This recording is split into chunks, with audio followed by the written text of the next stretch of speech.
1장 6절에서 8절입니다.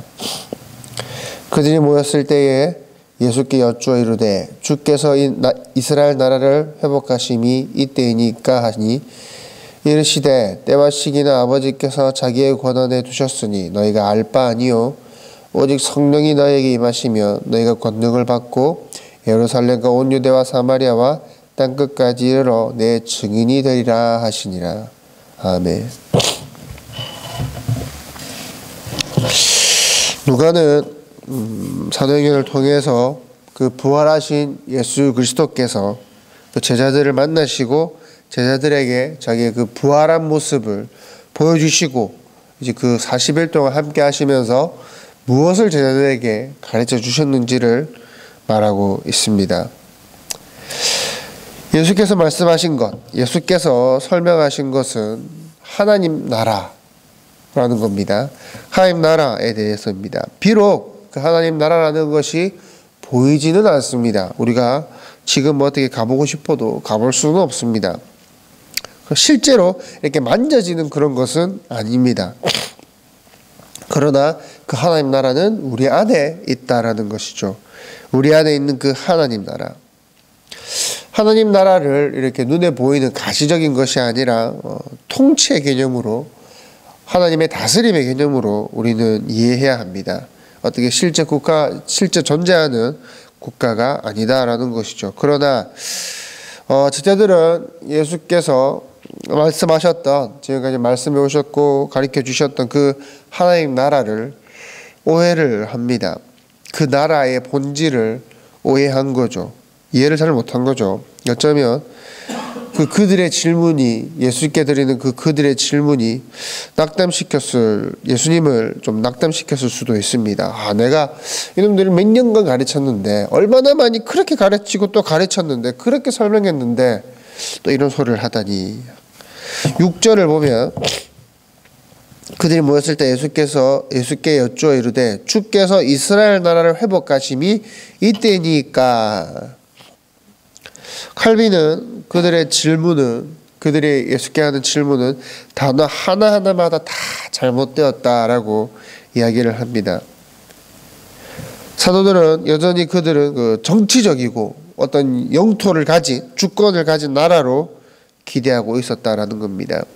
특히 그들이 이야기하고 있는 이스라엘 나라라는 표현 속에서 그들은 이제 민족적인 나라를 기대하고 있었다라는 것이죠.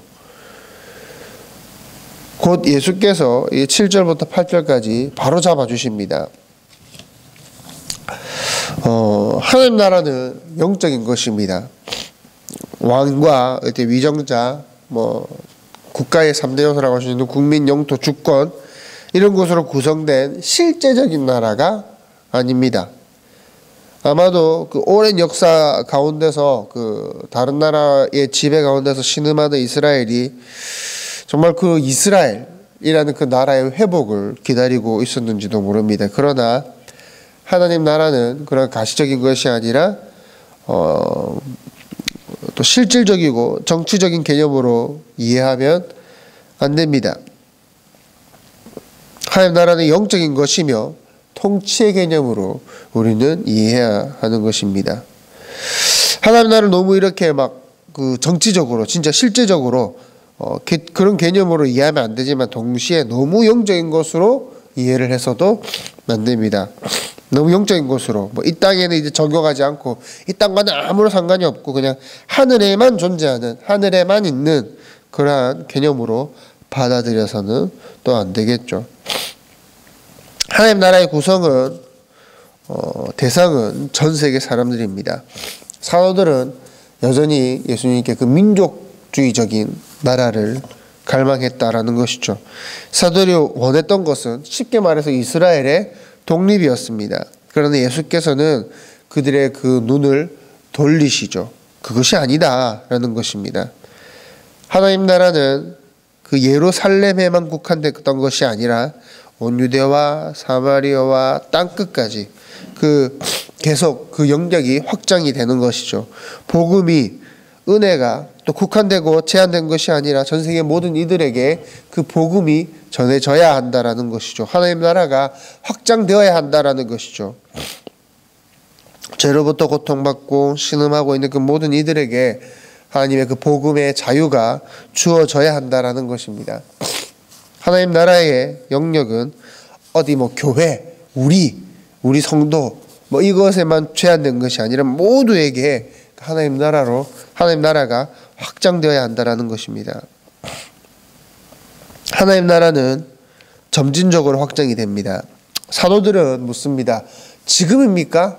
이때입니까? 오늘입니까?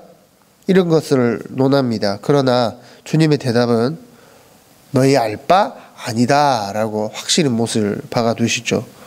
하나님 나라의 완성은 하나님께 달린 것이다. 하나님만 아는 것이다. 너희가 알 바가 아니다. 우리는 주님 오실 날을 알기 위해서 발버둥 칠 필요가 없습니다. 2000년에 오신다, 2012년에 오신다, 몇 년도 오신다, 언제 오신다, 이런 것들을 알기 위해서 하나님 앞에서 그런 것들은 발버둥 칠 필요가 없습니다. 그저 우리는 오늘 주어진 일들, 오늘 우리에게 주어진 일들에 충성하고 주어주신 그 은혜에 감사하며 하나님께서 그 주신 그 사명들에 감당하기만 하면 되는 것입니다. 이 말씀을 보면 참 하나님의 생각과 사람의 생각은 많이 다르다라는 생각이 듭니다.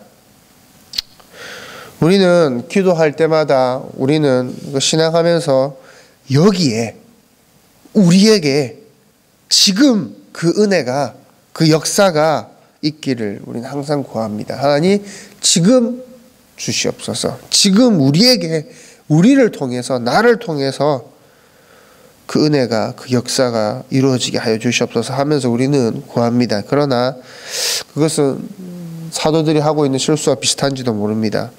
하나님의 계획은 항상 우리의 생각을 넘으시는 분이죠. 우리에게 주어진 분명한 일인 한 가지가 있습니다. 다른 건 몰라도 우리에게는 주신 사명에 충실하는 것, 그냥 우리에게 주신 사명에 충실하는 것, 그것만은 분명할 것입니다. 아버지로서의, 어머니로서의, 직장인으로서, 또한 목회자로서, 남편으로서, 아내로서, 또 교회 내에서는 성도로서, 교사로서, 찬양대로서, 성가대로서 그 주어진 그 사명에 충실하는 것, 주님께서 언제 그 나라가 임하실지는 우리가 알 바 아니지만 그냥 주신 그 사역에 대해서 오늘 하루 충실하는 것, 최선을 다하는 것, 그것이 우리에게 필요한 게 아닌가 생각합니다. 그것이 오늘 우리가 반드시 최선을 다해 열정적으로 해야 할 일일 것입니다. 기도하겠습니다.